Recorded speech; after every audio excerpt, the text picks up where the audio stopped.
Mass మహారాజా రవితేజ, హరీశ్ శంకర్ కాంబినేషన్లో వచ్చిన మూడో సినిమా మిస్టర్ బచ్చన్ త్వరలోనే ఓటీటీ ప్రేక్షకులను అలరించబోతోంది. బాలీవుడ్ హిట్ సినిమా రైడ్ ఆధారంగా తెలుగు ప్రేక్షకుల నేటివిటీకి తగ్గట్టుగా ఈ సినిమాను రూపొందించారు. భారీ అంచనాల మధ్య ఆగస్టు 15న థియేటర్లలో రిలీజైనప్పటికీ మిస్టర్ బచ్చన్ ఆశించిన విజయాన్ని అందుకోలేకపోయింది. మొదటి షో నుంచే నెగెటివ్ టాక్ రావడం, అలాగే రామ్ పోతినేని సినిమాలతో గట్టి పోటీ ఏర్పడడం వల్ల బాక్సాఫీస్ వద్ద పెద్దగా ప్రభావం చూపలేకపోయింది.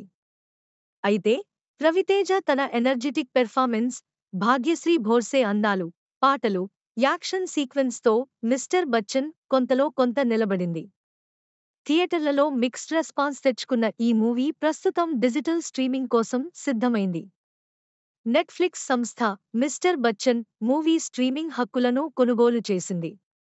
సెప్టెంబర్ 12న ఓటీటీలో స్ట్రీమింగ్కు రానున్నట్లు ప్రచారం జరిగినా, తాజా సమాచారం ప్రకారం ఈ మూవీ ముందుగానే సెప్టెంబరు 6 లేదా 7న వినాయక చవితి కానుకగా స్ట్రీమింగ్కు వచ్చే అవకాశం ఉందని టాక్.